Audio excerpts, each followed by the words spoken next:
Okay, it told me the recording is in progress, so we must be recording. So, hello everybody, and welcome to our June meeting for North Georgia Photography Club. I hope everybody is doing well. Let me go ahead and get the slideshow going here.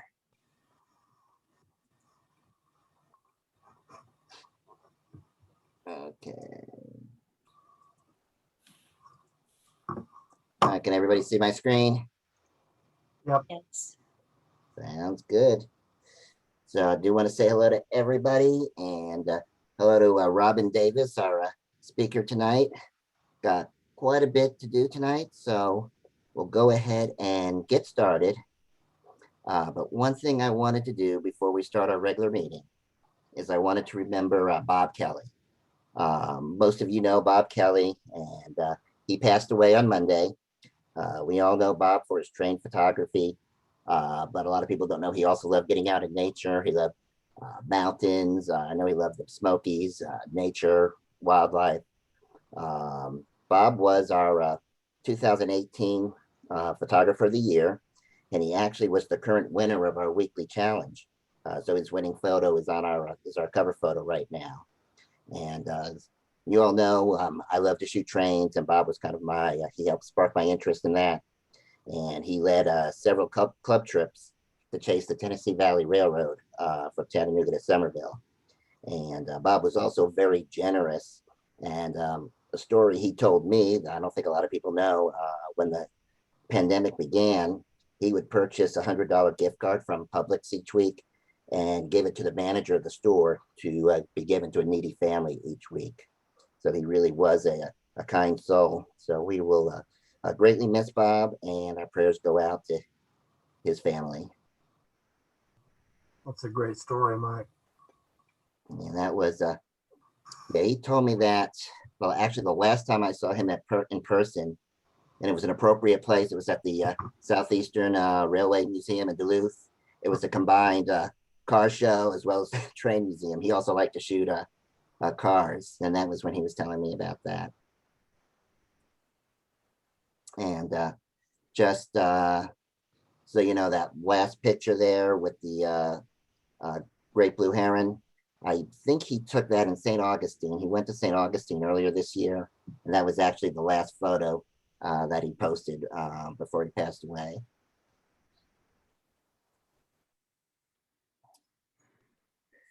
So tonight we're going to do our club business. We'll talk about events. We have some new events that we're going to discuss. Then Robin will do her presentation, and then we'll do our photo challenge. So as usual, if you're not a paid member but would like to become a paid member, it's $20 for an individual membership, $30 for a family. You get a lot of extra benefits by being a paid member, although unpaid members are still welcome to join us at club meetings and on most club trips.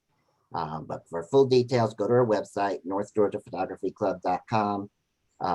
You can become a member. There's a link there that you can click if you want to go ahead and become a paid member, and it gives all the information. And then I wanted to let Lisa talk about people who want to sell their equipment on our Facebook page. So we used to have a space for selling your equipment on our website, which we no longer have. We've changed the location of our for sale opportunity to our large Facebook group. So clean out your closets, clean out your old camera bags, and post the equipment that you're not using anymore, you don't want anymore, on the large Facebook page. In order to do that, you need to send a message to one of the admins just for approval of the equipment that you're going to sell, and a few little specifics about selling it on the page. If you read through our rules on our page, we don't allow the sale of private business offerings, be that workshops or products, without specific approval again, from the admins. We've had a few issues with that, so please be cognizant of that and don't, post your private business opportunities without getting prior approval. What we're really looking for is people who are selling photography equipment. And you can see, I don't know how well you can see the little graphic I have there, but that is if you go to our Facebook page and look at the, click on the About section and then scroll and you'll see rules. And I think that's the second or third rule on there. You can click on that and then it has a link actually to this image. So, but Yeah, you anyways, can also type in the hashtag for sale in the search bar of our Facebook page, and you can pull that up as well. yes. And make sure when you do put something for sale, after we give you permission, put that hashtag on there so people can find it, because as you know, things will go down the page very quickly, go down the feed very quickly, and you want people to see that. So, and then any negotiation, bargaining or whatever, do that through private messaging rather than as comments on the item. And that's it. We do want you to sell your stuff.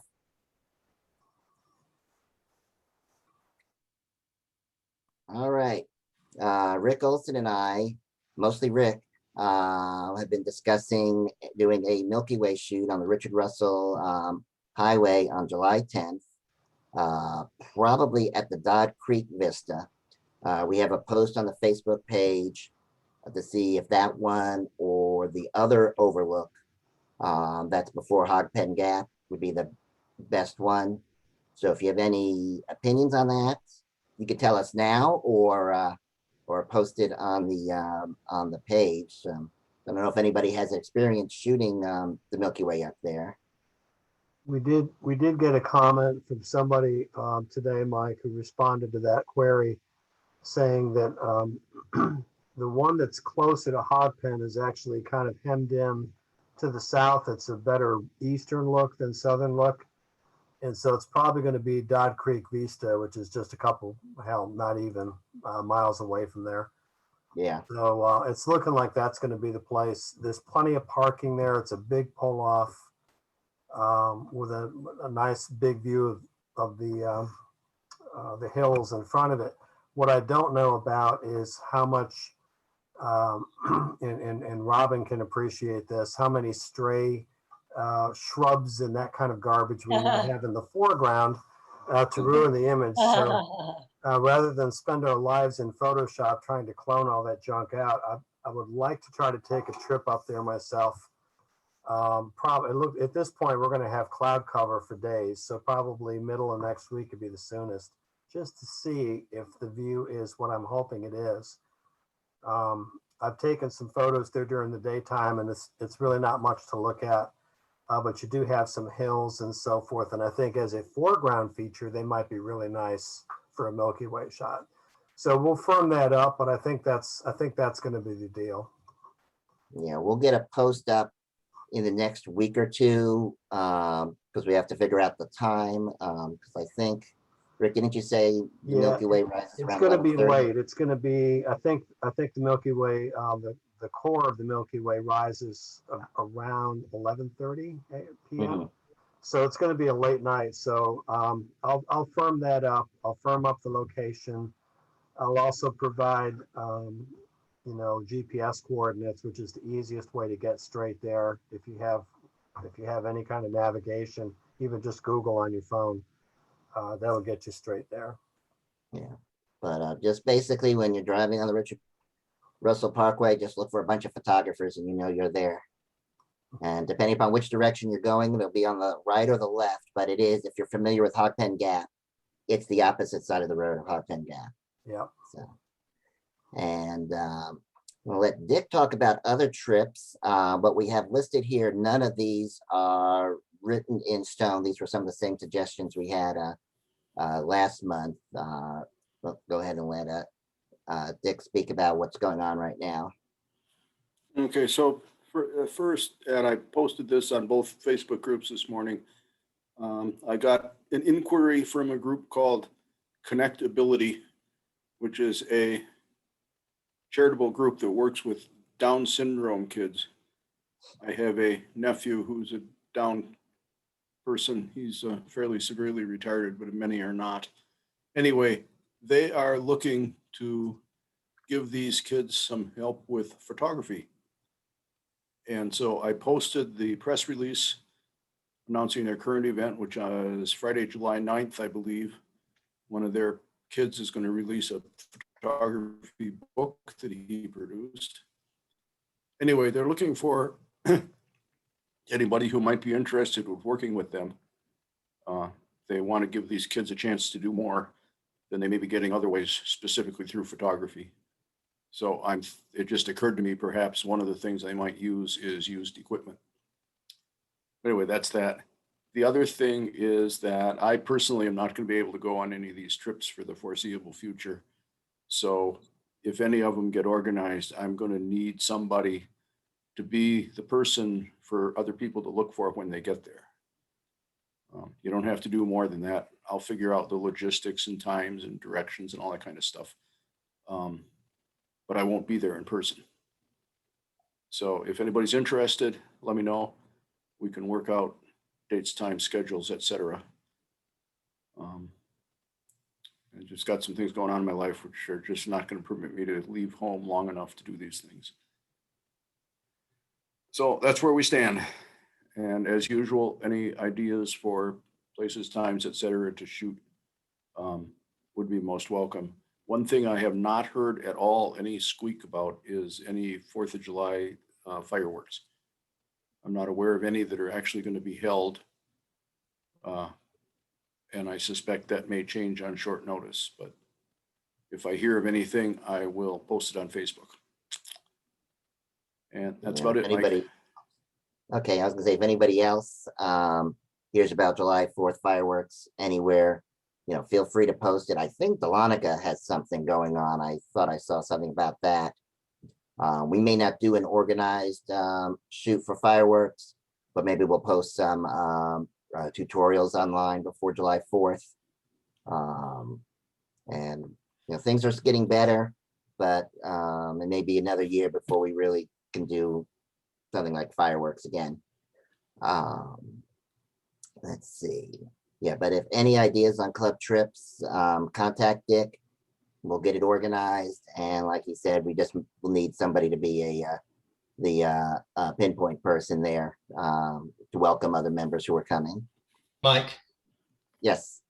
I do know that on Hi. June 26th, this is Kevin. I do know on June 26th at Leisure Acre Campgrounds, which is 129 North. Oh yeah, I know where it is. Okay. My family always goes to that. It is an up close and personal fireworks display, great music, bring your camp chairs type thing. I usually go up there and do some fireworks photography. So that would be What's the name of the place, Kevin? It's called Leisure Acres Campground. Leisure Acres. Okay, that's what I thought. Okay. On there, and That's it's interesting. June 26th. Everything starts at 5 p.m. and of course Okay. fireworks at dark. Right. Okay. And where is that? You said it was on 129? It's on 129 North, just south of Cleveland. Okay. Oh, So got not it. too Okay. far for Yeah, for a lot most of of people. us. All right, next thing, yeah. Send us the information, and I don't know if we'll make it a club trip, but we'll definitely put it on there and let people know about it. Okay. All right. And we've got a couple of workshops coming up. Timmy's not with us tonight. She was on vacation, and I think she's supposed to be driving back home today or flying back home today, so she couldn't join us for the meeting. But the first one we have coming up is next Thursday, June 24th. That's our critique. We're going to be doing that on Zoom. Corey, who's our webmaster, and I know he's on here tonight. I saw him. Will be one of the people doing the critiques.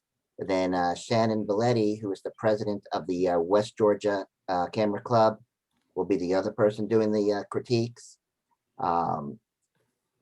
We'd like to do at least 20 images.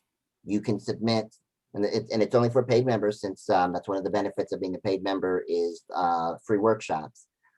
You can submit up to 2 images. There is a link on the paid members page on where to submit the images, as well as the link for the Zoom. It's a different link than the regular meetings. And I'm also going to send an email either tonight or tomorrow morning, so that you'll have the link again. The deadline to submit those images is going to be Sunday night at 9 p.m. because we want to give Corey and Shannon a chance to review them ahead of time. And if we have more than 20, they'll pick the ones that they're going to review. So it's possible that not every picture that's submitted will get reviewed, but and we're also going to do it as a blind review. So, nobody will know whose image it is unless you decide to speak up and say, hey, that's mine. The other workshop we have coming up is going to be on July 11th. Scott and Donna Gibson are going to be doing 2 sessions at their studio, and I believe that was on studio lighting. We haven't quite figured out how we're going to work it yet. It's going to be limited to 4 members per session and they're going to have 2 sessions. So it's going to be limited to 4 members per session because that's the amount of space they have. So we haven't figured out how we're going to have people reserve their spots, whether it's first come, first serve. It will be free, but we may ask you to make a little down payment that you'll get back after you attend, because we don't want somebody to say they're coming and take up a spot and then not show up. But that'll also be for paid members. So that's what we got coming up. And we'll have more information about that portrait workshop posted after the critique workshop next week. And now we can go to our presentation. Robin Davis, her presentation is called Beyond the Thirds. Robin is known for her evocative portraits and photographic narratives that resonate with mood, personality, and place. Using simple techniques in the most creative ways, she empowers her students to build their own visual vocabularies. Robin also specializes in book cover photography and leads photography workshops in Savannah, Charleston, and St. Simon's Island, as well as Crotona, Italy. So let me go ahead and stop sharing my screen. All right, Robin, you should be able to share your screen. All right.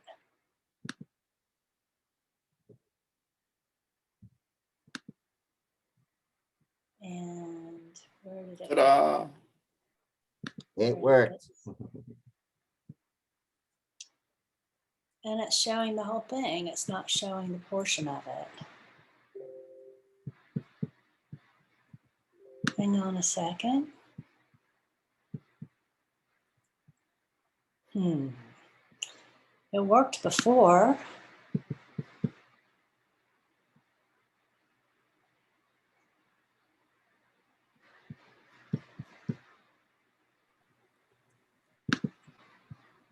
Mike, did you break it? Probably. I think it's me. Just try it again.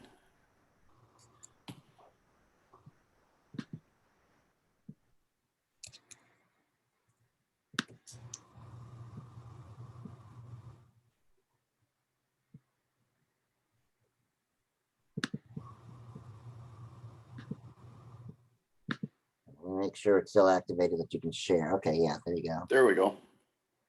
So Is it not showing your entire screen? select just the little window.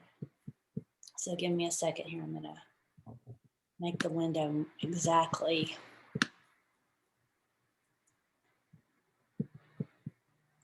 fit. I don't know why it's giving me a slightly bigger shape.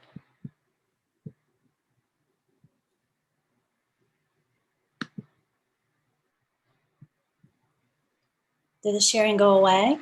Why can't I- It's still here. Yeah, you're good. I had it fixed where you could just see the screen part and not the part that has the that shows the slides down the side. No, it's good now. Yeah, we can't see that. Do you have two screens there? Are Can you you using see two the monitors? slides? Can you see the slides down the side No, No, and the writing at the bottom, the notes at the bottom where it says No. 97%? no. Okay. All right. That's he's hiding good. things from us. Your secrets are safe. I do. I have to have my secret stuff. So this is one of my favorite things to talk about, and what draws us into making a great photograph has been something that's always tough to explain exactly, but it's something that we're all out there continually searching for with our cameras. We're always trying and we're always looking.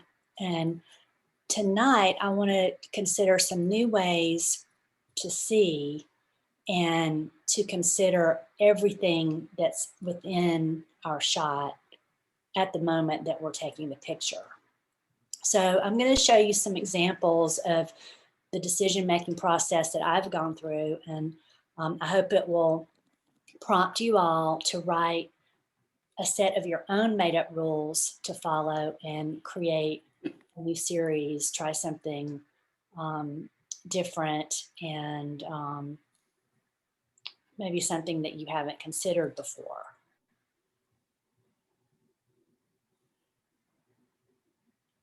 Photography is composition. It's what you choose to leave in and leave out when you're taking the photograph. So when we're using our cameras creatively, we have a lot of choices on how we want our image to look. And I do a lot of post-production work as well, where I go back and manipulate my image in different ways. But I have found that the decisions that I make up front as I am taking the photograph are what matter the most. And if I don't like what I did in the beginning, a lot of post-production work usually does not make it better. So these are all things that I want us to consider in the moment that we're actually taking the picture. What shapes will you let into your image? How tightly does your frame hold the shapes and lines and the tension and all of the movement that's within our given image area? So I want to be aware of opportunities. A lot of them are hiding in plain sight. So I'm always looking for shapes, leading lines, perspectives, a sense of scale, of energy, of motion that's going to make my subject even more interesting.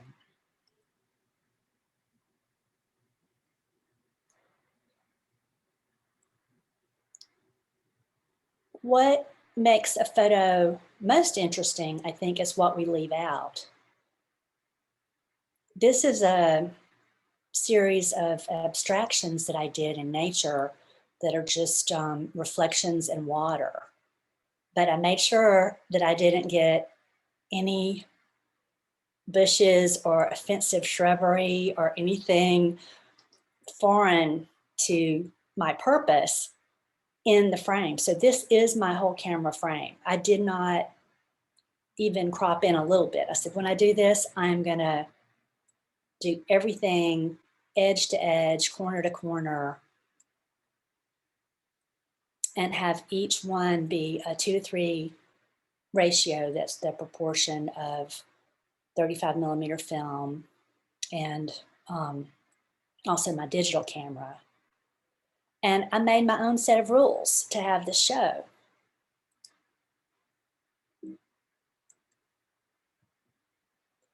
So they're abstracts, but they're compositions just of the ripples and the reflection. And in this case, I actually turned it upside down, the reflection, to make it look like the trees, were pointing up, the correct way. But when I really started looking at what I was trying to do here, it was about the energy and the design, you know, was it pleasing or not? And I did some verticals too. But all the ones that got in the show were really, really strict, where they all had that very, very simple parameters. If there had been a green tuft of grass sticking in from the side, it would have ruined the moment. You know, it would have been a real mood killer. So if that had happened here, I would not have cropped it out. I would have not sliced off a part of my design that I did in camera. I would just take the time to carefully retouch it out in Photoshop and do it that way. But I did leave the little leaves here floating on the surface because in this sense, I think it gave the viewer a little more clue to the reality of, you know, of what I was trying to do here.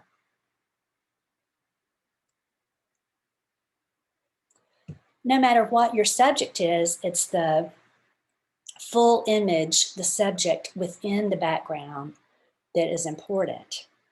So at first I was thinking, oh, well, my backdrop is kind of to the side. I can see back into the room.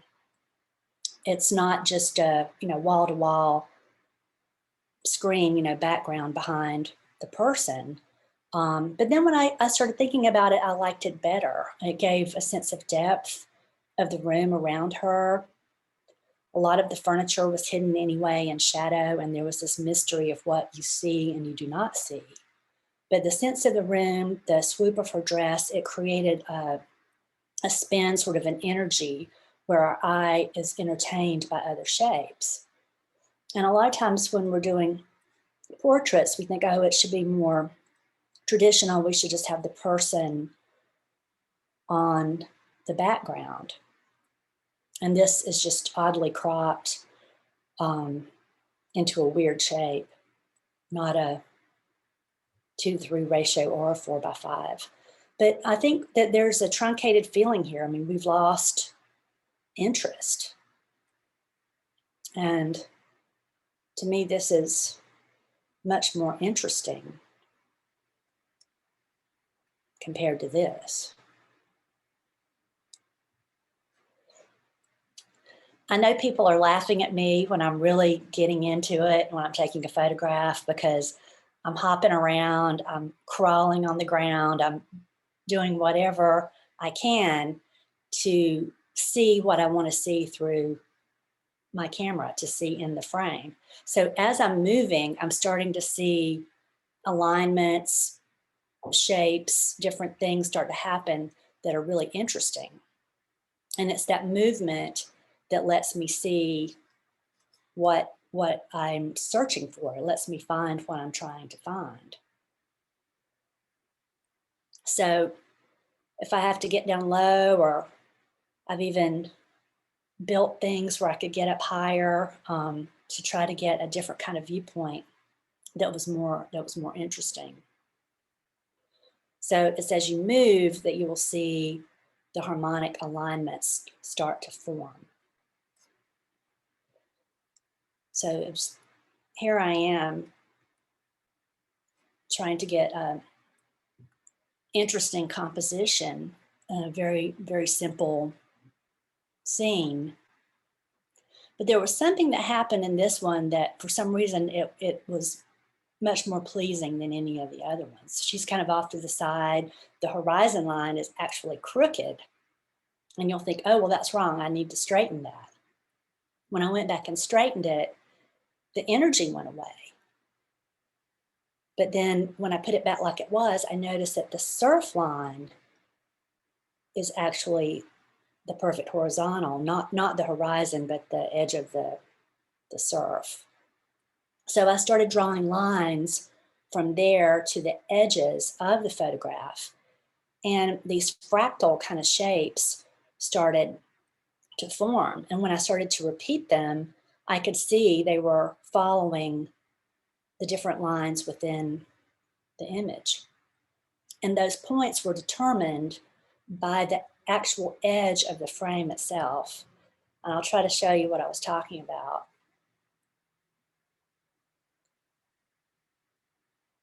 there's a hidden energy. Now, of course, when I'm standing here looking at this, I'm not seeing all that. But there's something about this shot that had an energy that none of the other ones had.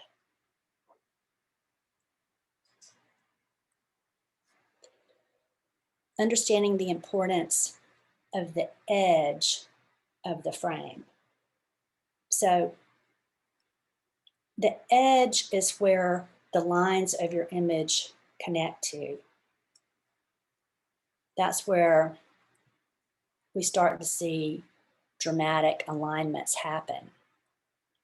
And a circle within a square, you know, it's one of the most ancient, pleasing forms that we see in art and architecture and symbolism.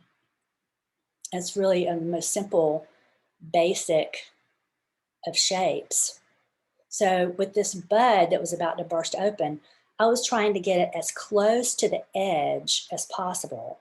I didn't want to snip the edge off, but I wanted to create this tension, like the bud is about to burst open and come through the frame, you know, come out at you.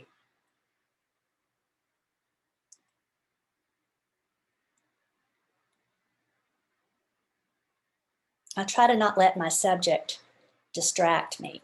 It's never just about the subject alone. It's really only as strong as the background that supports it. And really, our subject should be within the frame. It should relate to everything else in the shot, and it should be like a jewel in a really beautiful setting. That's how I think of the subject. So when we were doing this shot, I thought, well, she's the subject. So I was taking closer up images of her, and they were okay. They weren't as interesting. But then when I really pulled back and saw all the other elements in the scene, and that we were actually in this wonderful room, that became a more important shot to me. So I didn't let my intended subject distract me from everything else that was going on. The lines come up and they come back down to her. So she's still empowered. She's obviously the subject. But to me, when I start designing an image, I think about the whole entire scene. And part of that is from doing book covers and different things like that. You want to have more space, room where you can add type and other elements if you need to. So another thing that I just naturally do now is look for more negative space when I'm composing.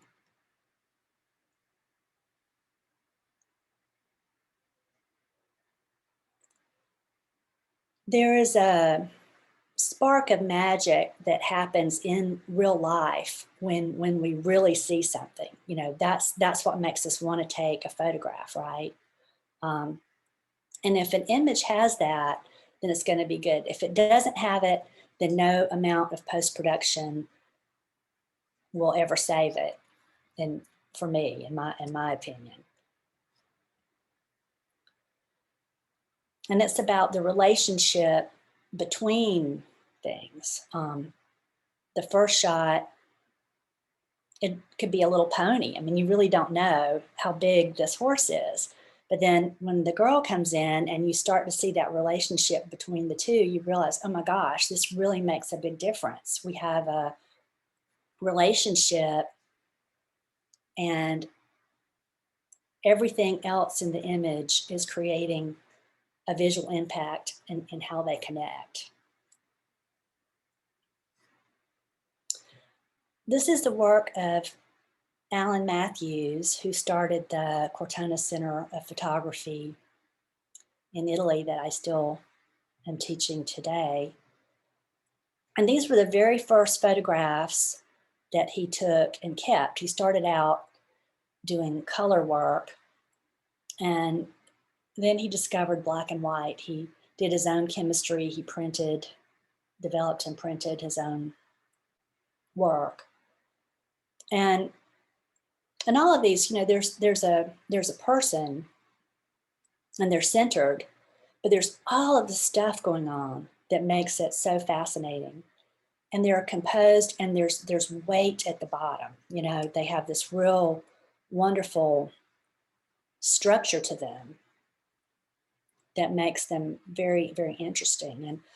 And I see a lot of times when I'm judging competitions that there's a problem of images being too top heavy. And here Alan was designing these elements to have this really, really strong foreground. The foreground are interesting shapes, but they also anchor the whole shot.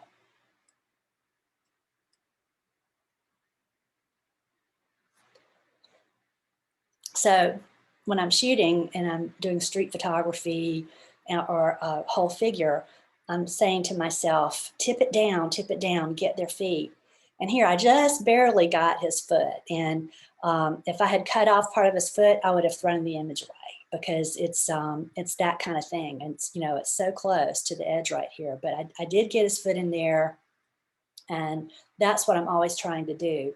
If I'm not going to get their feet, then I'm going to crop them consciously, you know, somewhere intentional. And in this shot that I did from our street photography workshop in Macon, I do think it would have been even stronger if I had had even more weight at the bottom and a little less at the top, with some tension, you know, closer to their heads. I think it would have been even better. These are two more of Alan's Tuscany portraits, and we see these people in their setting. I think that's very important. But yet there's this tension where he's filling the frame, you know, and it's very, very important to include their hands. Any arm gesture, any movement within the frame, it's really important to get all of their hands in the full extension of whatever the gesture is. So as well as not cutting off feet and legs, hands and arms at an awkward place, I try to remind myself to be very, very conscious of where I'm starting and stopping the edge.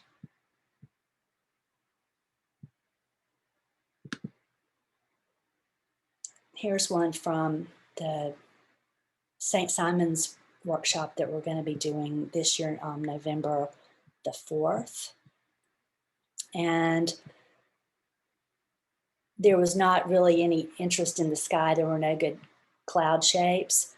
Luckily, this big ship came by, so it made a really unexpected element in the background. And I put just a whole bunch of weight down here at the bottom.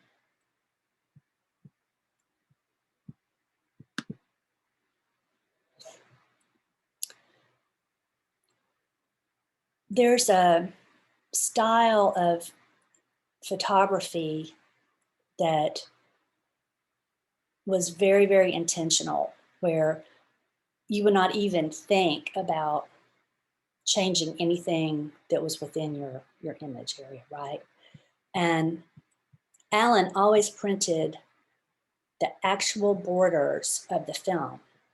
So this black line is actually the edge of the film, and he filed out his film holders in his enlarger to get them to show the entire image when he printed it. So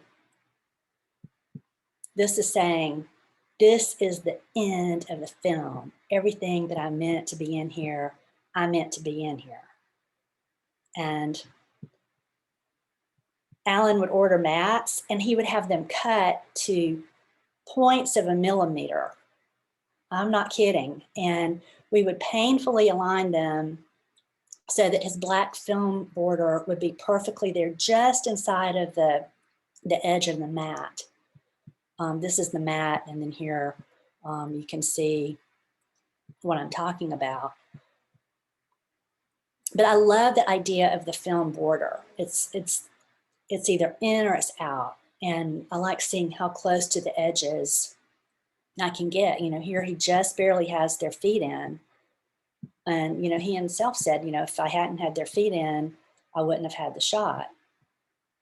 So I started thinking about, when did this start, this type of film border style of shooting of street photography. And it started with Henri Cartier-Bresson in the 20s. And it happened, there was an image that he took of a little girl holding a flower, but she was standing in a bread line in this village where, things were not good and it was not supposed to be a happy shot. And when we sent it to Life magazine, they cropped her out and they said, child in the village holds a flower. And that was not his photograph. There was this whole other part of it. And there was this caption that he wrote describing what was really going on, because he's a journalist. He's a photojournalist, So he made this special stamp that he put on the back of all of his work that said, don't edit my captions and don't crop my image. In other words, don't mess with what I intended my shot to be.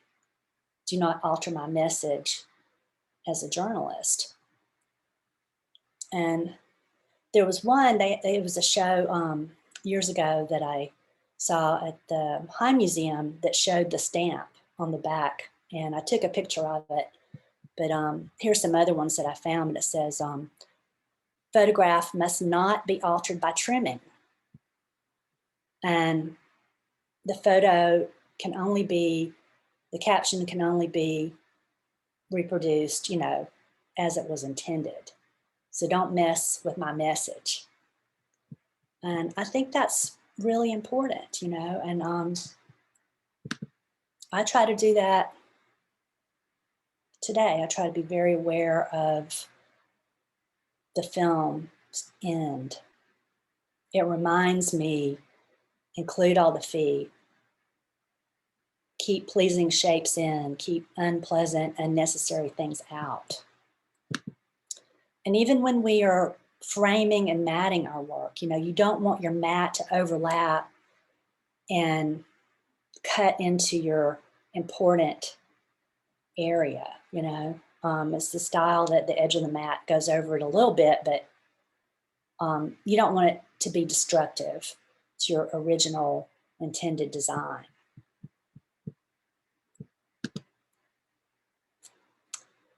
So this is a quick little run through about why we avoid aftercropping.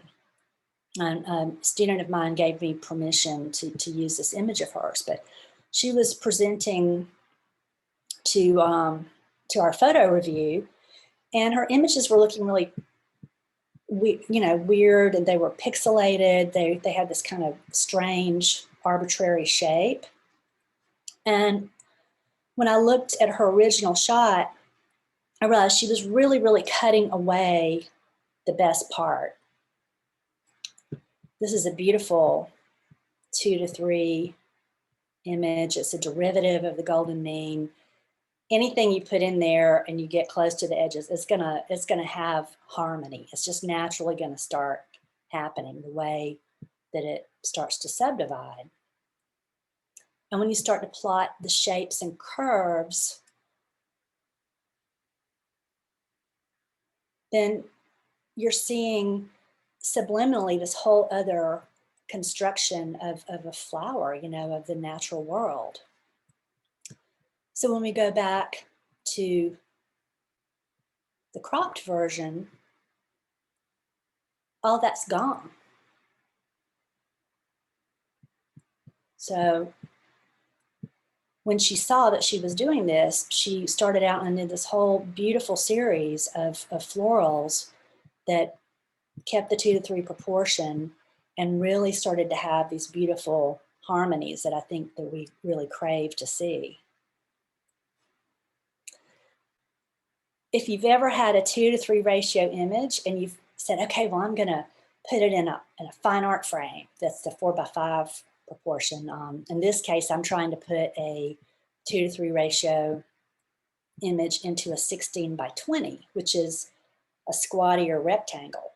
So I'm going to lose, the bottom of her hand here. I'm going to lose this arch. All of the constructed design of my image is going to be gone if I try to shoehorn it into this frame.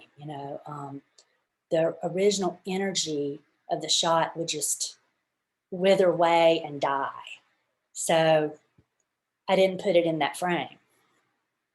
And I learned that I'm going to choose my image area size first, and I'm going to make the frames fit no matter what. And now, we can get frames that are pre-made for photography that have the 2:3 ratio. So I think it's really important to keep that if you can, and to know ahead of time what your plan is for framing how your entire series is going to fit together. When I do shoot with the 4x5, I find that I'm really composing for a square, and then there's just a little bit, there's a little bit left over, but it's the square that's really speaking to me. This was shot also with the 4x5. You can actually see the film edge here of the 4x5 film. Then I thought, well, does it look better as a 2:3? I mean, I don't know. I mean, that's fine. I mean, that's how it was originally composed. But I just want you guys to know that you have this kind of control to make these decisions. Do you want it to be a perfect square? Do you want it to be this shape? And if you're going to have all of your images together up on the wall, do you want them to be consistent? So again, I have so much respect for this area. Don't ignore this harmonic area you've been given. And anything that you put in tight to the edges, it starts doing this dynamic thing. So I try to pick a format and really stick with it. And at the end, I have images that fit together.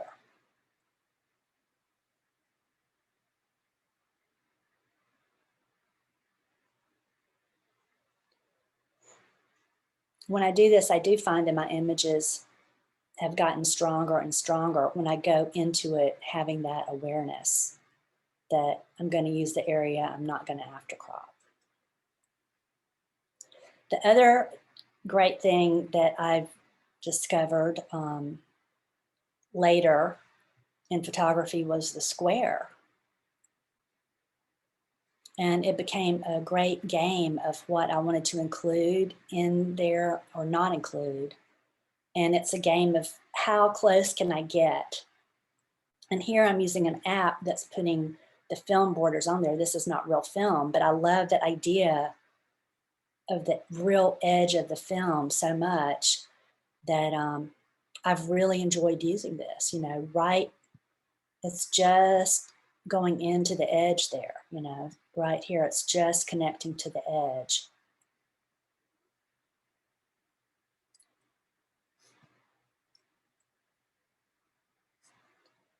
If you're going to do a panorama or a long skinny vertical, any combination of a true square is pleasing, but really measure it out. An almost square, it's just, oh, I'll just kind of make the shape.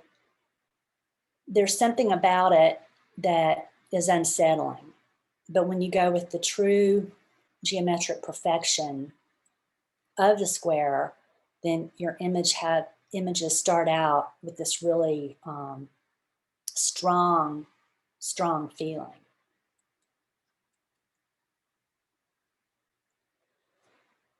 So as photographic artists, we have a reason for what we do. And the power of the artist statement lets us make up our own rules. So somebody can say, oh, well, you shouldn't do it that way, or you should have this. And you'll be like, well, you need to read my artist statement because I'm doing that for my purpose. I'm doing that for my intention. And I have a reason that I'm doing it. So when you decide up front what your ultimate goal is and you stick with it, then it becomes your thing, your intended design. These were going to be printed as big as possible, and the sheets of metal were 3 feet wide and 6 feet tall, which is a perfect square stacked on top of a perfect square. So I knew that I wanted it to be as big as I could get it on the metal, and it worked out really well. Now, when I'm shooting 2 to 3, I know I'm going to lose these slivers down the side, right? But in my mind, I know that's not going to be there. So I'm keeping that in mind as I'm shooting these. And it actually made the subject matter seem even more tall and elongated by doing it in that format. And with these, I also had a plan that I would have my horizontal shot of the birds in their natural setting. And at the same time, I would do a water abstraction of the reflection, right? So that's also the same size. And then I would just slice it in half and put half at the top and half at the bottom and print it on silk. And then there would be a consistent format that fit the subject matter. So they're birds that are in water and air, and the patterns that I chose were either from water or air. Printing on tile, this is a composited image, and I had to do the layout with the tile and try to figure out, okay, there's going to be these grout lines, there are going to be these cracks in here. So I've got to figure out, so I didn't want the grout line running through her face or through anything important. So I had to let that drive the bus and how this got composed, on how it was ultimately going to be constructed. And this tile is really cool. It's exterior tile that's supposed to last for 500 years, and you can leave it out in the weather and everything. So we'll see. Again, here the motion is plotted on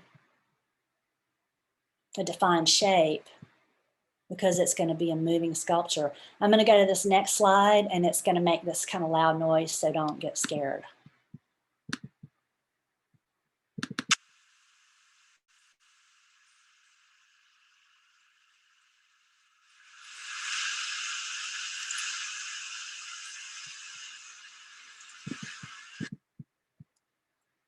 So I'm always trying to think, what else can I print on? What can I do to make the photograph an object? How can it be printed? Where is it going to be? Where is it going to go? And for this one, and when I designed the shot, I knew I had this long wall in this small room, and I wanted to create a feeling of depth, an illusion of depth. So we know that this triangle, the way the composition is constructed, we know that it's coming out at us. We have that feeling of space. And here on these other ones, some of these images were designed to have that too, where you had something coming out at you and then something far back. Hey, Robin. Yeah. On that last photo, would you flip back to that for a second? Yeah. Is that a 1x4? It's a 1x3. So it's 3. It is. Yeah, okay, I see that now. But it seems wider, Yeah. Yep. because it's like, wah.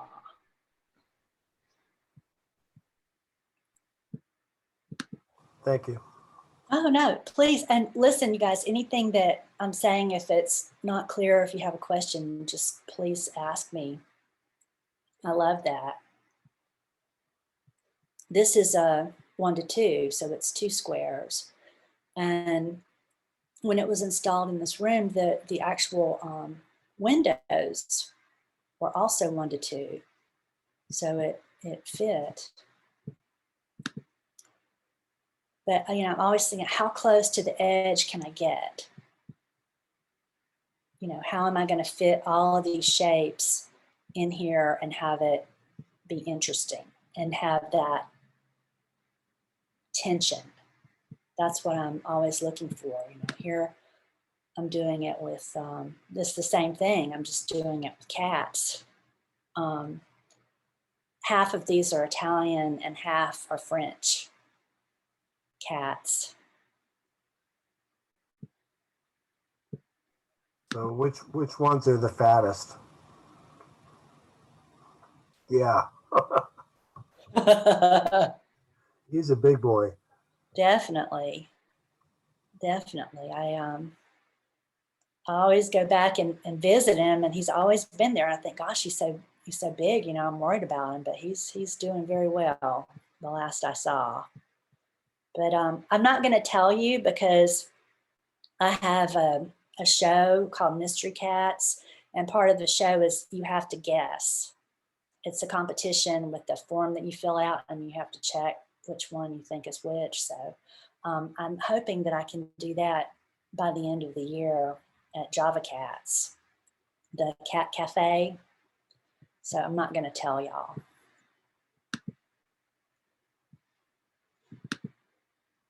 So you guys know all about this, but just having that wonderful space between things, you know, where nothing's overlapping. I'm always looking for that.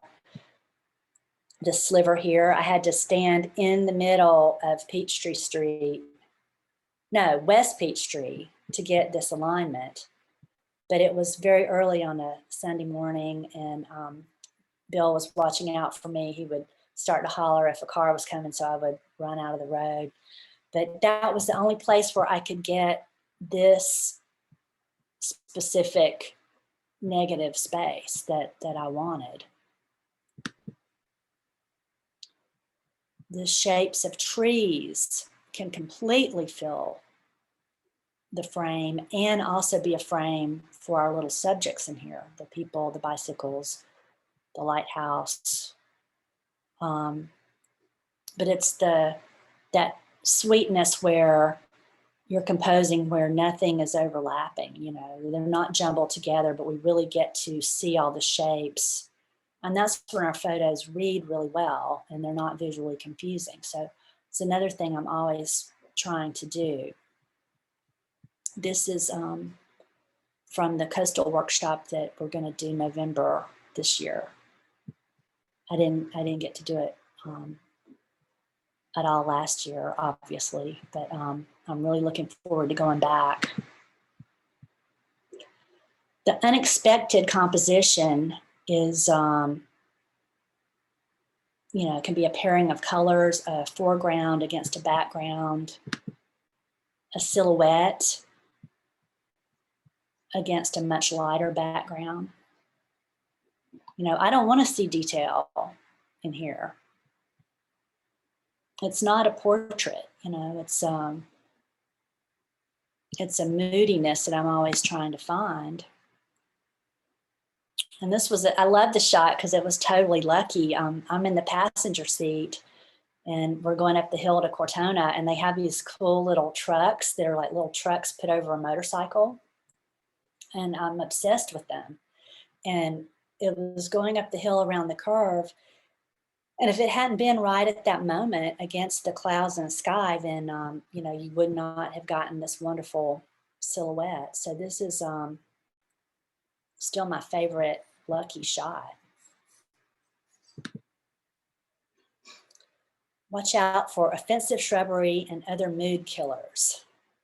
Oh yes, you know, how I feel about the dreaded offensive shrubbery. But what are the other mood killers?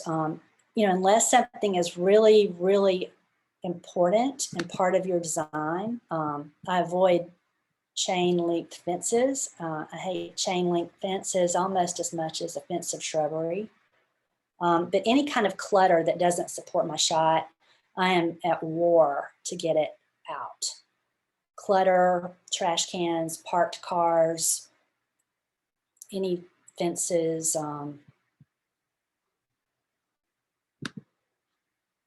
And here, I'm really trying to control this background. And here on the side, these flowers are starting to creep in. And, in and of itself, this is not offensive shrubbery because it's actually a nice bush, it's in full flower, but I didn't handle it right. It's sneaking in from the side. So instead of cropping it out and messing up all these shapes, I would retouch it out. And then actually what I did was I just moved. I moved and got a better angle and got it out and simplified my background.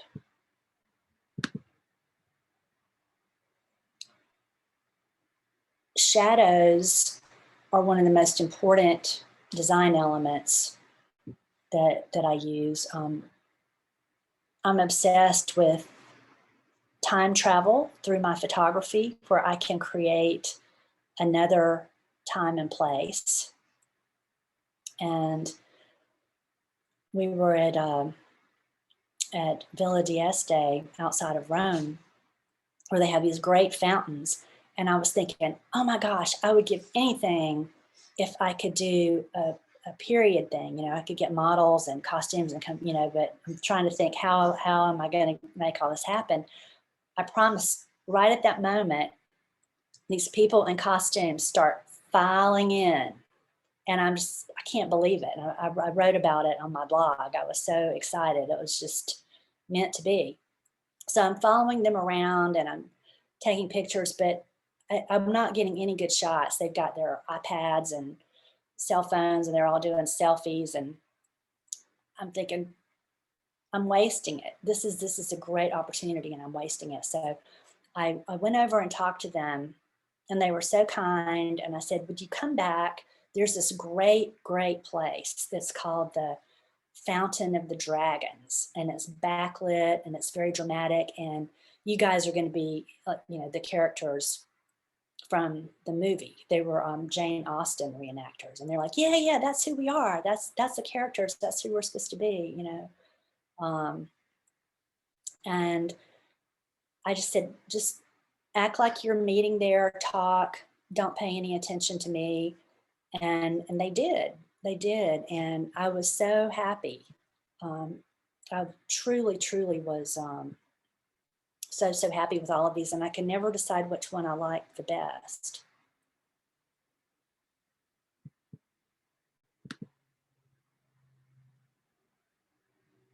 These are more, a lot of the things I'm talking about, I've written about in more detail. That's on my, not the Third Eye website with the workshops, but on my personal website on robindavis.com. I try to write about all of these things that we think about as photographers. And you're welcome to go and check it out. I depend on clouds. Really, really, really depend on clouds for composition. They add a structure that's so important. And on days when there aren't clouds, I completely change my compositional style. I don't even have the sky in there. And the clouds will actually start to play jokes on me, where they start to mimic what's going on below. They start to mimic the shapes of the landscape. And then here, this cloud is actually starting to look like this voodoo dog statue. And I promise, I did not do that. It was there. And it kind of scared me, so it's like, oh my gosh, there's this cloud magic that's happening. And if you see it, if you see the clouds and something is really, really unique is starting to happen, you have to take the picture then. You can't say, oh, well, I'll come back, you know, because, you know, you come back and it's all gone. It's like, you know, the force of a storm coming at you. The subject is the clouds. And they're so important to anchor the shape that really defines the entire shot.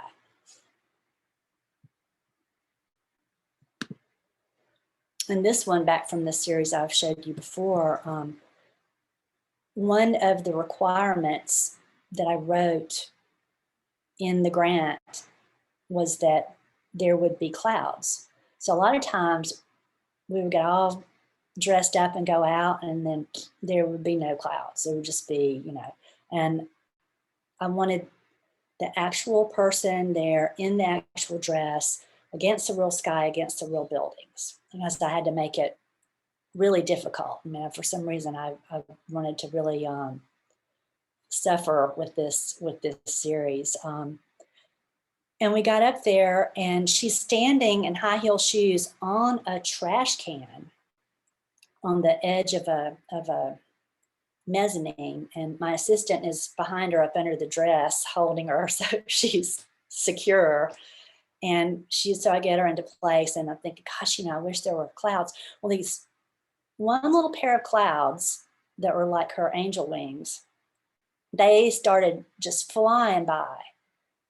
And I said, this is it. This is the moment. You have to feel it. You have to nail the pose, because this is our chance. And that was the one shot. That was the one shot that I got with the real clouds there. And, you know, yeah, I could have gone back and put them in, or put in other clouds, you know, even more fantastic. But there was something about this series where I wanted it to be for real. You know, and in this case, it was a solid blue, bright blue sky, all colors of different greens in there, very, very confusing. But I wanted to really look for the shapes.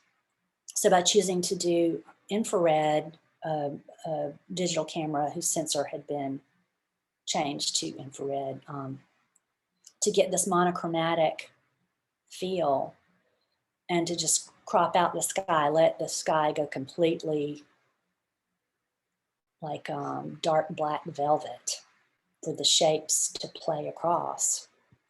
So the image is simplified so that the shapes are dominant. Less is more. Simplify your image. Anytime I see a lost shoe, it makes me feel unsettled and maybe a little bit curious to what really happened. But anytime I see a lost shoe, I try to just do a little composition. And this is one I just found recently in Midtown, the one lost shoe. And I took a couple of shots, and it was, you know, it was like, okay, well, I documented it. Then I thought, well, how can I make it more interesting? And I didn't move it. I just, I looked for the shapes on the ground, the other footprints, you know, this diagonal. And it becomes a fun game. You know, you're going out and you're collecting these pieces. Fog is the greatest simplifier of all. It blots out distractions, and these were taken on the same day above Cortona in the fog.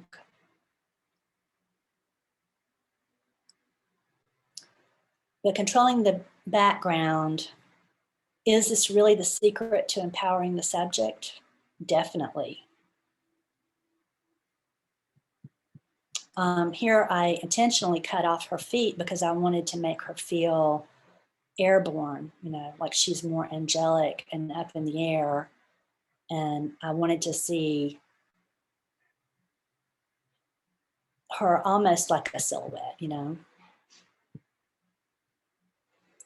But all of these things that I'm talking about, I hope you guys are thinking about how, how does this relate to me? How does this relate to what I want to do with my photography? And I would love to hear from you guys if you've had any ideas on something you would like to do or try.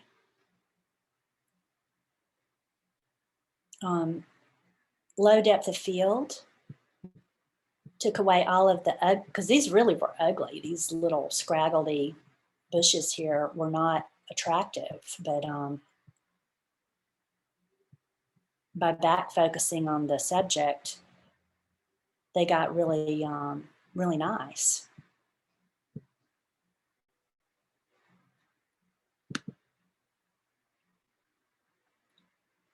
So this image could be considered a mistake, right? It's blurry, it's overexposed, this is blown out, the person's starting to disappear, and it's tilted. There's this whole shaky quality that's going on. But yet, even though it's wrong, it served its purpose because it's the mystery of it that was intriguing. And, it's what we can't see that compels us to imagine, what is going on here. It's a spooky kind of quality. And then publishers love all of this negative space because they can do, type design. The same with this one.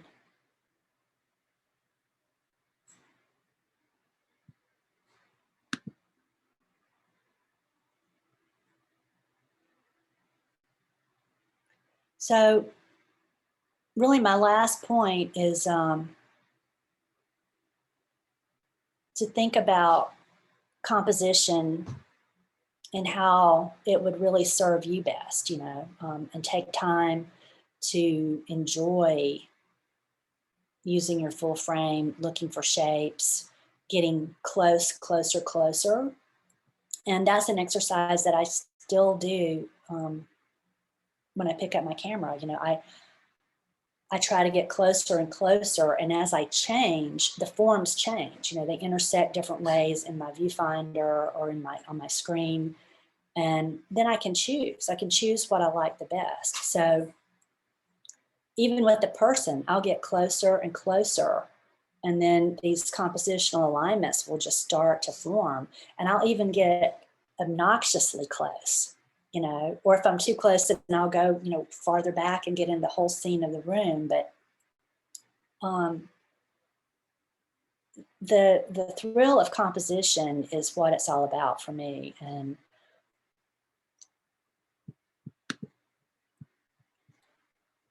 I was, playing around with this, and it was only, as I'm shooting it, it was only when I got the closest that I liked the shot and found it interesting. And then later I realized why. It was just very simple that the anchor points of both corners of her cape, and also this arm is going down to this corner, but it's that simplicity of form where you really get that feeling, the lines and shapes. I didn't care that I lost the top of her head. That actually made it more interesting because the dove she's holding becomes more important.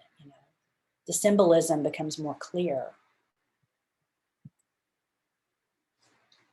And this was that exercise I was just talking about of closer.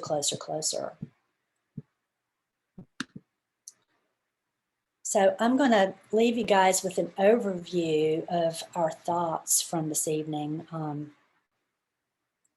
I will send this to you. I'm not going to read it all right now, but I'll be happy to send it to you guys, and you can share it if you want to. But I hope that you will start a series that really, really interests you and that you will make up your own set of rules for your own purposes, and determine your shape and format, the tonality, the visual feel, and you even go so far as to put an emotion on it, and of course, remember, it's not just about the choice of the subject you choose alone, but of all these other things that are going to empower it. And that is it. Good stuff, Robin. Thank you. Thank you, Robin. Thank you. Thank you. That was great. Does anybody have any questions for Robin? Oh, yeah. Yeah, tell us about your workshops. I always forget that part. We're still doing the photo party every second Saturday of the month at 2 in the afternoon, and it's about an hour and a half. It's a photo review, but it's a lot of fun, and you get to see how different everything that everyone else is doing and how amazing it is. So I'm doing that, and I'm still doing the online private mentoring sessions by hour or half hour. And the travel workshops that are coming up, the first ones that we've done in a while is the North Carolina Waterfall Garden, which is in this private garden that has this whole series of waterfalls and really amazing stuff. So we'll be there in August, and St. Simon's in November.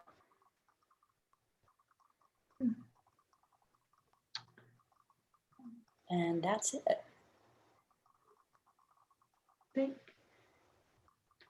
Well, thank you. Anyone else have questions? Robin, how do we find out about the lessons and mentoring sessions? Is that on your website? That is on this middle one. It's thethirdeyephoto.com. Great, thank you.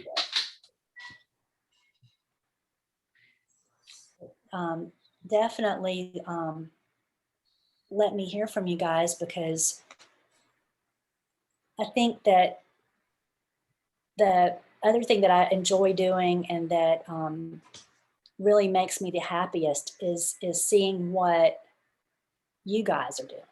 So if you're thinking of something, if you have an idea, if you have a question, oh, I've always wanted to do this, but I don't know exactly how it would work. When I work with you, I can see really what you're trying to do and give you clarity with that. And it'll be something unexpected. Now I'll start doing a photo review, and somebody will be showing me really beautiful photographs. They're great. They're wonderful. But then there'll be some odd little picture in there, and I'll be like, what is that? And oh, that's just something I'm playing around with. And it'll be this wonderful thing that you've never seen before. That's one of the things that we're talking about on the photo parties. It's a way to really encourage each other to try something a little bit different. So the photo parties, people just kind of review pictures. What happens during the photo parties? It's a photo review, and I'm just trying to imagine. I call it a party because I just like any excuse to call anything a party. Okay. It really is like that, because you get to, everyone gets to talk, you get to look at other people's images and comment on them, but it's very energetic, and it's trying to get you to think about something that you haven't done before. So people are coming in and saying, oh, I don't know, I started this series, and it may be kind of weird because it's an abstraction, and I haven't done this before. Or somebody else will have something that they've been working on for a long time that they're making into a book or a gallery page. So it's very, very fun and supportive, but the structure is, everybody, talks like we do here, everybody talks for a little bit. And then we have a point that I try to make, because I can see where everybody's going. And so I'll try to pick something that has, deeper meaning for the people that are going to be with us on the Zoom call. And it's people from all over. I mean, we have photographers in, dear, sweet photographers and friends from France and Italy will be there, and our friend in New York, our friend in that's out west, a lot of people from Atlanta, and it's just a great forum. But I am pushing you to do something a little bit more, and then by the next month you can use that as a deadline to come back. Okay, thanks. So you've got a month to try it out, or to come back with your edits, or to come back with captions. One thing that we do is we consider who is our audience. I mean, we're all friends here, and we're very supportive, but we are photographers. We know what we're trying to do. What if you're presenting to someone that's not a photographer? Then how are they going to understand what you're doing? Well, you need to write an artist statement, which can be, as silly and funny or as serious as you want it to be, but you've got to give them a clue as to what you're trying to do. You have to give them a bit of insight, and if you want to show and publish your work, that's the other thing that we've been working on too, Okay, doing the gallery show and stuff like that. thanks. Okay. And a lot of people just come and listen. They don't show work. They find it really funny and entertaining, I think. So a Okay, lot of people just come to listen. Some people come and give great comments. So you don't have to show work. okay. Thank you. Okay, That sounds like fun. it does. So have you guys have anything coming up that you really, really want to photograph? I know you were talking about doing some really cool stuff and going on locations. I know Kevin was talking about the fireworks, and I love that. That's a great thing, Yeah, I love doing fireworks and missed that we couldn't do it last year.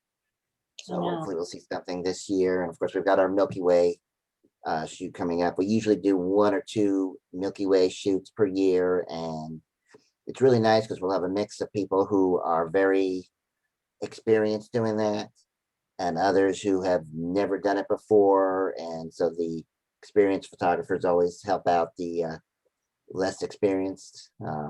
I've shot the Milky Way probably about a dozen times now, but I always learn something new each time. So I've that's never always, done that. It sounds you should wonderful. join us. Yeah, I should. And you're talking about the this whole pattern of stars in the Milky Way, and then the whole thing of the fireworks. I mean, to me, that is a great background. If you have shapes in front of them that are still, people jumping up, and then the fireworks, behind them, and something like that. That's what I would love to do. That's very exciting. Yeah, there's all sorts of things you can do. And I haven't really had good foreground with my fireworks shots just because of where I've been, but there's always the next time. yeah. I would dress somebody up and boss them around and make them get out there and jump and do something. And you could have on I could bring my top hat, make somebody wear it. And but there's something about that as an element that's constructed where there's just, you add one other piece to it. You know, it could be, you know, I mean, it could be your own hand and arm holding a flag, and then that just whole thing behind it. Yes. I love to We think had- of it as an element that you're building. You know, you're going to build it and add one more thing, you know. Somebody asked a question in the chat, and I know the answer, but I'll let you answer it, which is just, is anyone able to access the Third Eye Photo website? Yeah. I did. I have, yeah. Is it not working? Is it Looks working? like it's working. Okay. Yeah, I know it was working this afternoon. I was there a couple times preparing the slideshow and everything. Oh, good. Okay. Oh, she left out a letter. It's like, It looks like. you have to have a different website for everything. So you know, robindavis.com is my Okay. personal work, and then the Third Eye Photo has all the workshops and events, and then the Cortona Center is the original one for Italy that we started back in 1998. So that's just for that. And I had thought about, you know, could we go back to Italy and France this year? And I just decided to wait, and we're going to go back in June, early June of 2022. 2022, that sounds so futuristic, you know. Yeah, It's Oh. funny. that sounds cool. And I'll do the south of France in late May, and then the Italy in June, and then again I'll do both of those again, but in the fall next year. And you've got some fall shoots down here at St. Simon's, and let's see, the North Carolina one in a couple months, and then St. Simon's in the spring. And One of my traditionally, favorite over places. the year, I've done it every, and to me, photographically, those are the two really great times to be there. In the spring, when you have this crazy wisteria and old architecture, and the one in November, we should have, if they have it, they have a local parade that weekend, which is wonderful for street photography. And then I always have some surprises with a model shoot, or with the horses, or we'll do something that's giving you really good subject matter in a cool setting, so you can practice all those design elements. A lot of the images that I showed you guys tonight were from that workshop.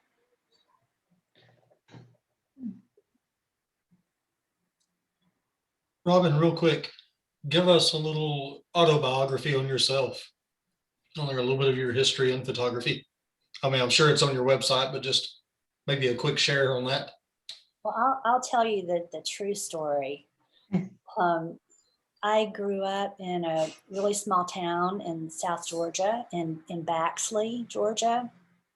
And photography was a way that I entertained myself. You know, I was, when I was really, really little, my father had a old Minolta 35 millimeter camera. And I mean, I was really small, and he would let me play with it. He didn't say, oh, you know, don't do that, you'll drop it or whatever. He showed me how to work the light meter, and you know, I was set.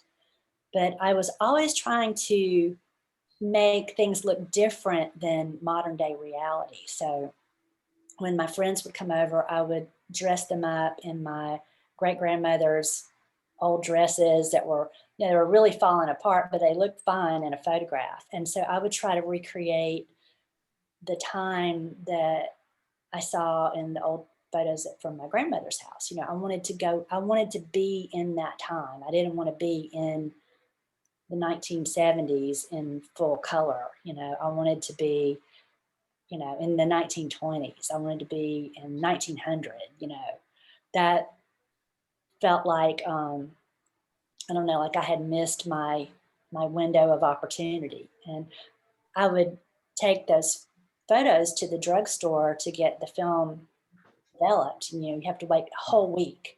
So you drop off the film and I can't wait, I can't wait. And I would finally get it back and I would look at them, and it was the print film that sort of had that crosshatch sort of linen finish, you know, and they were full color photographs and they had little rounded corners, but it was a modern photograph. And I would be like, well, why doesn't it look like, you know, my great grandmother? Why does it? Because that's what I'm thinking. So I started figuring out ways to trick the camera and to try to learn different film processes and things I could do myself to make it look the way I wanted it to look, you know, to look like light in a Renaissance painting or in a Vermeer painting with the window light. You know, I started using light and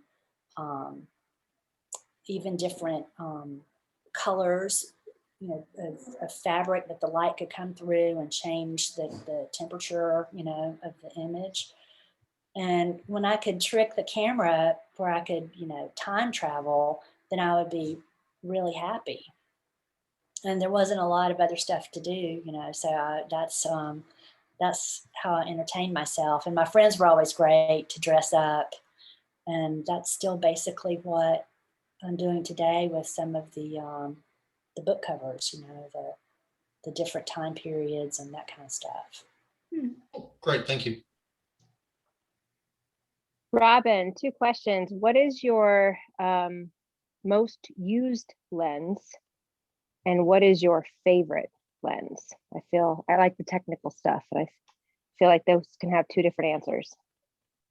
Well, that is tough because each one does something else. The first ones that I showed you tonight, the abstractions of the water patterns, it was an old lens that, it was an old Nikon zoom lens that was slow. I mean, it's like the long, you know, old tube zoom lens that's really, really slow, you know. And I guess it's a 200 maybe. And I tried to give it away. It's like, I don't want this, you know, what am I going to do with this? But that's the only lens that I could do that shot with. It would be wide open, zoomed all the way out, but looking straight down at the surface of the water. And that was the only lens that I could do that effect with. So I was like, this is a magical lens. I can't, I'm so glad nobody would take it, you know. But I'm sure, you know, everybody has a lens like that. It's just figuring out how to use it. But I had an old Nikon 180 that is technically a portrait lens, but I would use that for a lot. And it was probably my favorite lens. You have to, it's old, so I have to, there's no autofocus, you know, it doesn't have that kind of feature. But I find that I like to be a little bit closer than what you would call a standard lens. It lets me crop out a lot of the things that I'm talking about that I'm always trying to crop out. So that's probably been my favorite lens of all time. Do you have a favorite?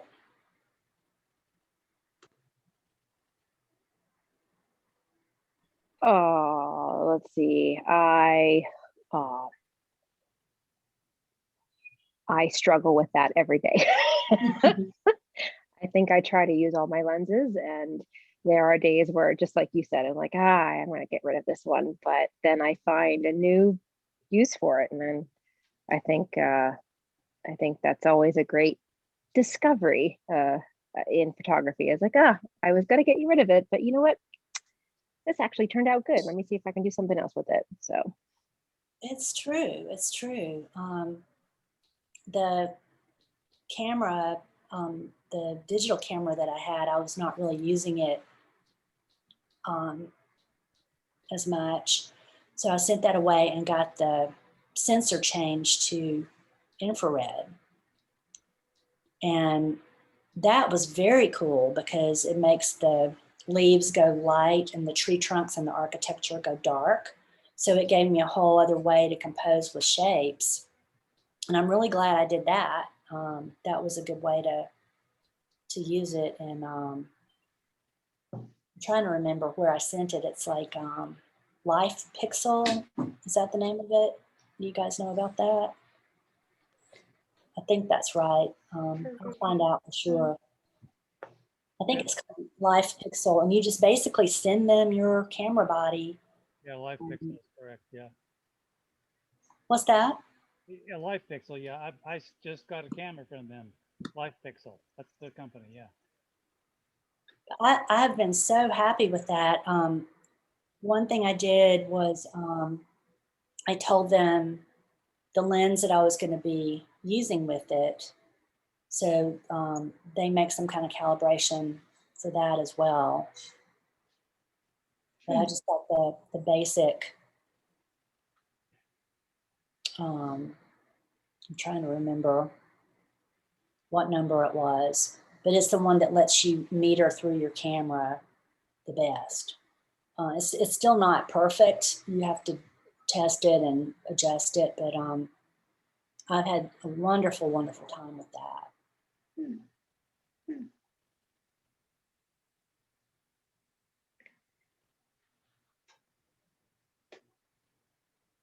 Anybody else?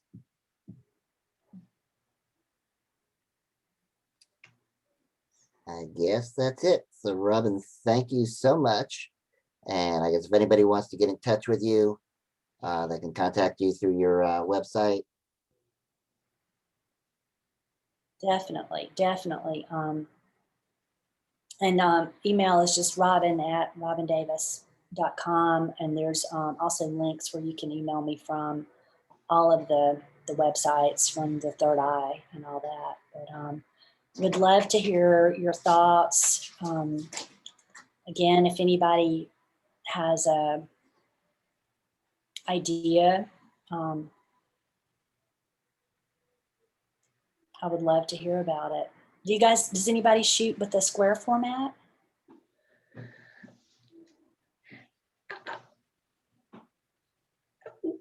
What do you mean by that? Sometimes I'll crop them, I'm sorry to say, into a square format. Is that what you mean? Or, Yeah. yeah. And that's fine, because it's we're not shooting with the 2 1/4, square piece of film. So Okay. if it's a square, if I'm shoot with my cell phone, I'll set it to a square. Oh, okay. oh yeah. See the square, that makes me very happy. I can see the actual shape. But if I know I'm going to print something as a square, then I will say, okay, I'm going to keep the top and bottom. I'm not going to crop that edge, but I am going to lose some off the side. So I'm thinking as I'm shooting that it will be a square. But I guess it was Instagram that got everybody into the square. I didn't do it really until later in life, but now I love it. Huh. I think I do a lot of square when I'm using my 50mm Nikon 1.4. And actually, I think that is probably my all-time favorite lens and most used lens. I feel like I can do anything with that lens. And I find myself cropping to square with a lot of that, with that use of lens. Very cool. Very, very cool. And then there's something about when you're looking at your work, that there's some continuity. I mean, I showed you, all kinds of different stuff. tonight, but when I'm going to exhibit it or if I'm going to show it to somebody, I try to have a series of images in a row that are connected by tonality, by theme, by shape. So it's like, okay, here's this group, now then here's this group, and I try to get, if I can get one image that I really like, I'll try to do another one that's just that good, or another one that's just that good, and it's like a game to see what you can do. And this series of the women that are behind me, when I wrote the proposal to get the grant, I said there were going to be 6, and there were other images in the series too, but there were going to be 6 of these, and I could only get 5 that were as good as the next that I was happy with. I had 2 other ones that were kind of in there, but they didn't have the contrast, they didn't have the design, they didn't have the tonality. They were just more, I mean, in and of themselves, they were okay shots, but it did not, when you looked at them, you would say, that one doesn't belong in there. And so I didn't put it in there, and I was thinking, oh gosh, I'm going to get in trouble because I said there would be 6. So I called the people about the grant, and I said, what, is this going to, like, oh, we don't care. You've got a ton of other images in the exhibition, so whatever you want to do is fine. And I was relieved because I didn't want that extra one in there to tank the power of the whole series,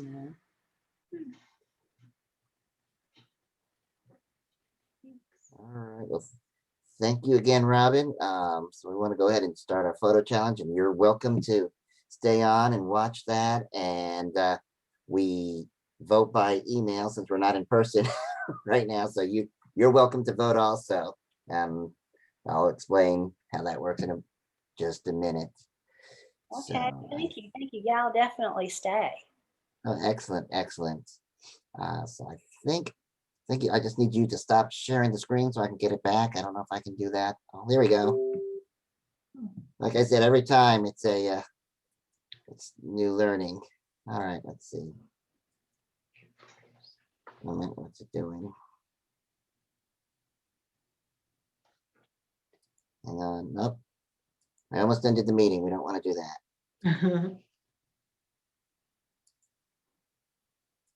All right, there we go. I had the chat in the middle of my screen. I was trying to get rid of that so that I could see.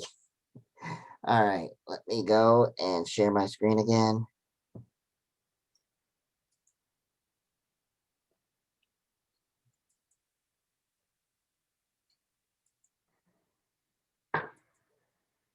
All right, there we go. So this month, our theme is Into the Forest.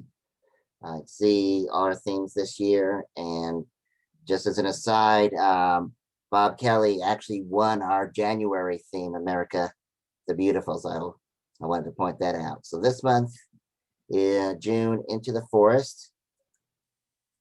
So the rules, 1 image per person. The image must be less than 2 years old. For the monthly challenge, we don't do composites. You need to be a paid member. You must be attending the meeting to enter, but we do allow you to miss 1 per year. And something new we started this year, the photographer of the year at the end of the year is going to win $100. We award points, 5 points for first place, 4 for second place, and so on. We add those up at the end of the year to get the photographer of the year. For your voting, you're going to vote by the photo number, first, second, and third place. Don't vote for the same photo multiple times. And as you're looking at it, think of whether or not the image fits the theme. And then you're going to email your votes to vote@ngaphoto.club.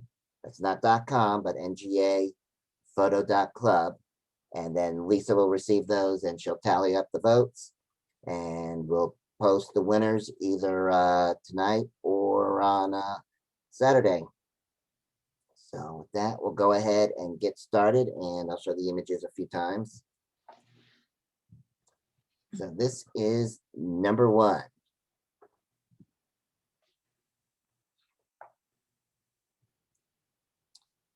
2,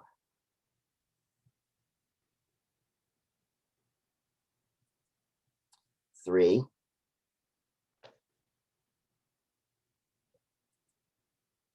4,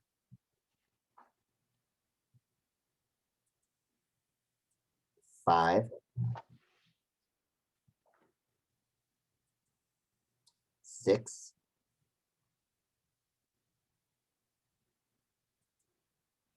7,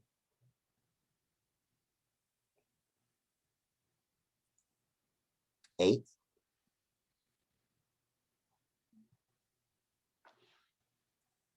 9,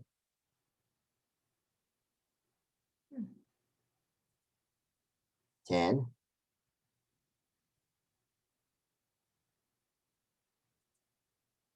11,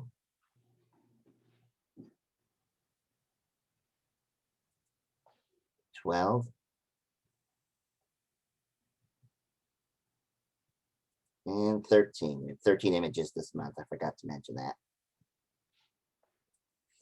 So now I'm going to go through them again. I'm going to go backwards. So we start with 13,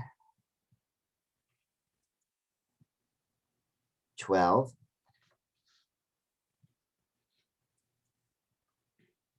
11, 10,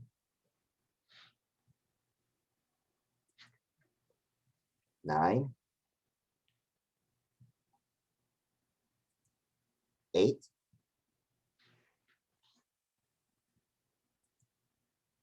7, 6,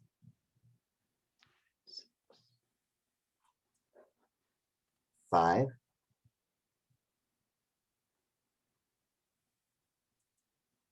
4,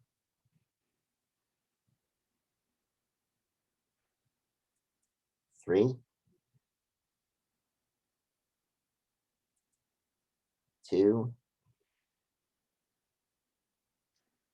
and 1. We'll go through one more time just to drop faster. Remember, make sure you think the image fits the theme, which is into the forest. Number 1, 2,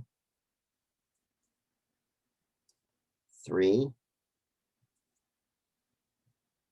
4,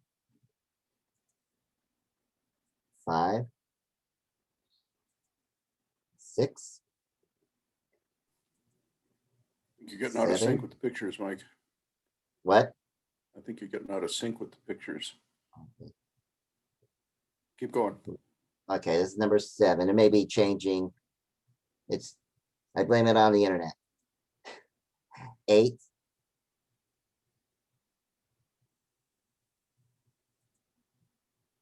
9, 10, 11,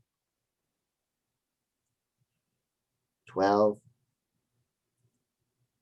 and 13. Does anybody need to see them again? All right, if we're good, send your votes to vote@ngaphoto.club. It is 8:53.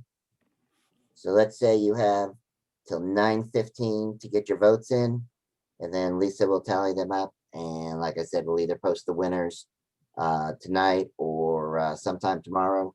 Send your votes to that vote@ngaphoto.club, not .com, but vote@ngaphoto.club. And our next meeting will be on Friday, July 16th at 7 p.m. Our speaker is going to be David Akubian. We don't know the subject yet, but we know it'll always be interesting when David speaks to us. And our photo challenge theme next month is blur. And that's it. Thanks everybody for coming. Thank you, Robin. Great presentation. I really enjoyed it and hope everybody learned something. I know I did. And let's get our votes in and we'll see everybody. Don't forget, I'll send out the email about the critique workshop. So you need to get your images in for that. And hopefully we'll see some of you at the Milky Way in a couple weeks. Everybody have a good evening. Thank you. Thanks Night, for everybody. Thank you very much. Thank you.